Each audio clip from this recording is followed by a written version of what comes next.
notamment vers les pays occidentaux, Nowruz devenu cosmopolite. Dans la pratique, il peut être maintenu comme tradition dans la diaspora et reconnu par les responsables locaux et nationaux politiques des pays d'immigration. Il tient une place unique dans le calendrier iranien. C'est pourquoi nous avons voulu partager Nowruz, fondé autour des thèmes de la vie, de la joie et de l'amitié avec vous. Alors, il y a une prière.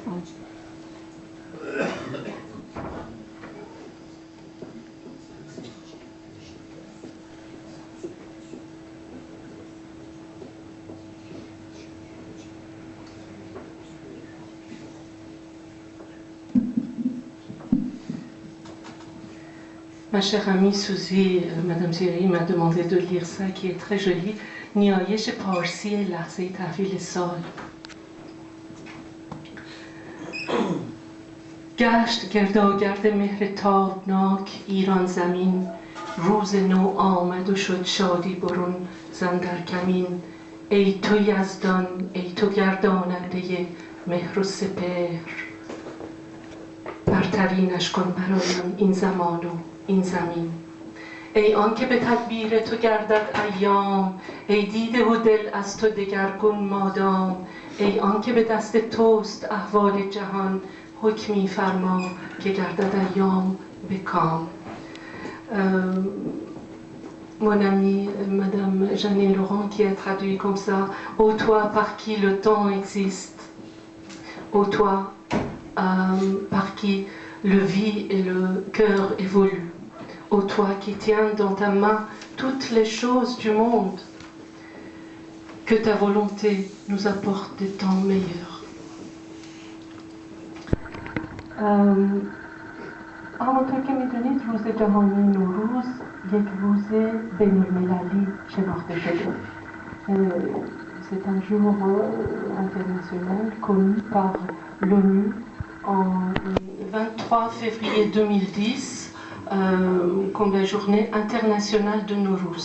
Donc Nowruz maintenant c'est célébré pas seulement dans les pays par exemple comme Tadjikistan, Afghanistan, l'Iran, Azerbaïdjan, mais c'est célébré en tant qu'une fête nationale du printemps dans le monde entier. Comme vous savez, le président Obama aussi, il a fait un très joli hafsin, ça fait 2 années qu'il fait ça et il est très content avec notre fête nationale. Alors, comme j'ai dit, nous avons le microphone libre aujourd'hui, mais avant ça, on va... moi, je laisse la parole à ma fille, mademoiselle Ariane Bayat-Markou, trésorière de notre association culturelle, et elle est ma trésorière aussi. Oh là là là là.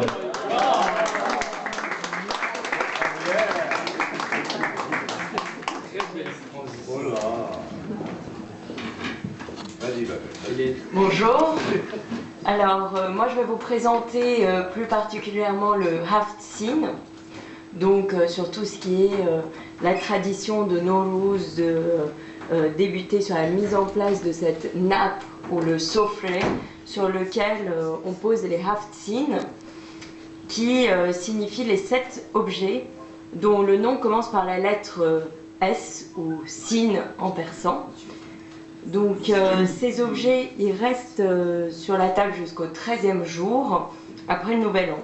Donc chaque famille doit essayer de garder justement cette table des Haftzin la plus jolie possible, afin de montrer justement aux visiteurs combien ils ont des bons goûts. Donc vous pouvez voir le Haftzin qui est juste derrière moi. Donc je vais vous expliquer maintenant peut-être plus en détail sur la signification de ces objets. Je vais vous donner une liste non exhaustive de ces objets qui peuvent être posés sur cette table. Donc on a le sabzé, qui est composé de germes de blé ou d'orge ou de lentilles, qui symbolise la renaissance. Nous avons ensuite le samanou, qui est une pâte très sucrée, fait de germes de blé qui symbolise l'abondance. Le senjed, qui est le fruit séché du jujubier, qui symbolise l'amour. Et nous avons notamment l'ail, qui représente la médecine. Nous avons sib, donc, qui signifie la pomme, qui symbolise la beauté, la bonne santé. Enfin, je vous fais toute la liste. Là, un saumor, donc, qui est la baie de Saumor. Je ne sais pas si on a vraiment ça en France, mais ça représente Sumac. Voilà, Sumac. Merci.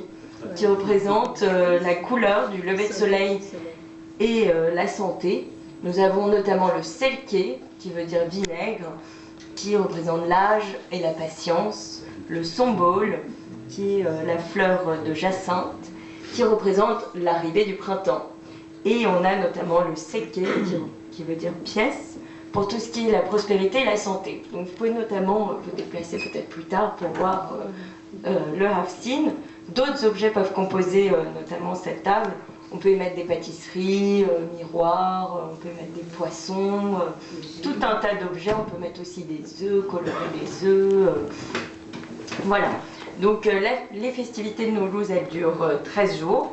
Donc le 13e jour, nommé Sis Bedal, les familles se réunissent généralement à l'air libre afin de justement pour exorciser un peu la malchance liée à ce chiffre 13.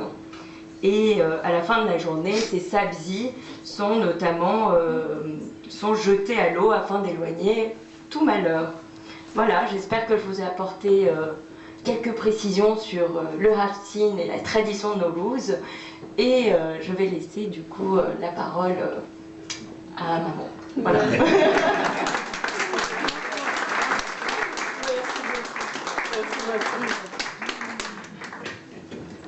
Voilà, donc vous savez que nous avons le microphone libre. Il n'y a pas d'ordre, s'il vous plaît. Donc si vous avez envie de réciter ou de passer un message ou chanter ou comme vous voulez, juste venez directement. Comment? Je peux me faire pistonner pour être le premier? Oui, bien sûr. Ah oui, justement, voilà mon mari. Oui, tu peux venir. C'est ton trésor. Voilà mon deuxième trésor. Alors, je vais demander à tout le monde, s'il vous plaît, de passer le message de Nowruz en kurde, en turc, différentes langues de l'Iran, en arabe. Donc, s'il vous plaît, venez chacun et exprimez-vous.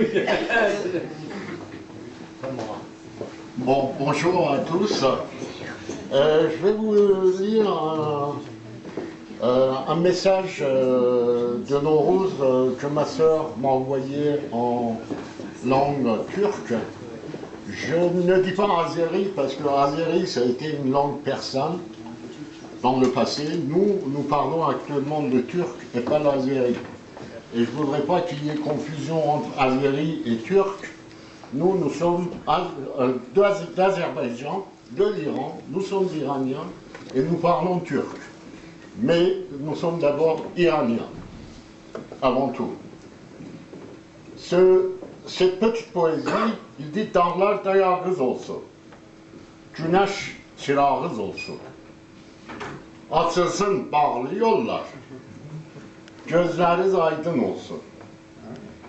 Nətəh bu bayram, bəlkə hər gününüz mübarək olsun. »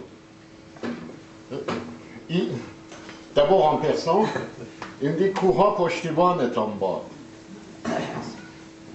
روزها چراغتان باد، راههای بستتان باز شود، چشمایتان روشن گردد. نه تنها این نوروز بلکه هر روزتون خجسته باشه. En français, les montagnes vous supportent. Que le soleil soit votre lumière. Les chemins fermés s'ouvrent et vos yeux soient pleins de lumière. Et non seulement ce Nowruz, mais tous les jours soient joyeux pour vous. Merci.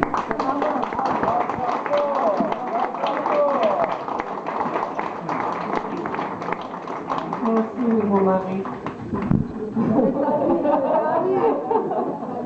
Voilà, donc merci beaucoup.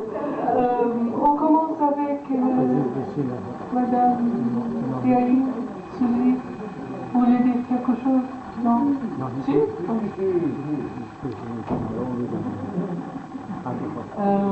Alors, donc on commence avec partie, s'il vous plaît. C'est le microphone lié.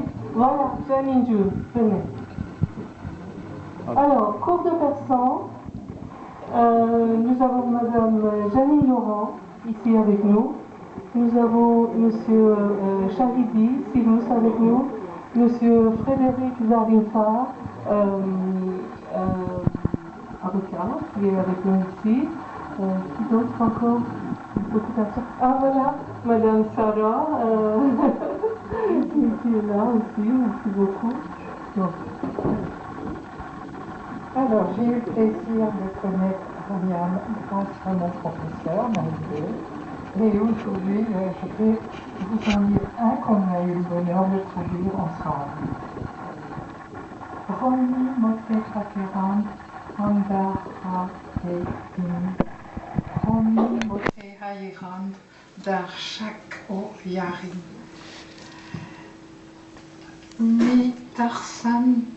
Mitarsam as ankebang anja ze kamin, kei birabaran, rana ama anast o nain. Kei birabaran, na anast o nain. C'est très bien. J'ai traduit parce que c'est tout plaisir quand on a un mot comme ça. On traduit de 10 façons différentes. Et Naïdé en avait retenu une qui lui plaisait. Dans le droit chemin de la religion vont les bien-pensants. D'autres, entre le doute et la foi, sont hésitants. J'ai bien peur d'une voix venant d'ailleurs disant « Le bon chemin n'est ni l'un ni l'autre ignorant ». Bien, alors, merci beaucoup. Et évidemment, on parle de 2 chemins différents et il y en aurait un troisième. Mais je soupçonne Ryan de n'avoir pas osé nous dire quel est ce troisième. Mais il l'a dit à l'envers. Il fustige les ignorants. Alors donc, il veut sans doute nous dire que le savoir, c'est beaucoup plus que la croyance, c'est plus universel. Parce qu'il peut entraîner toute l'humanité.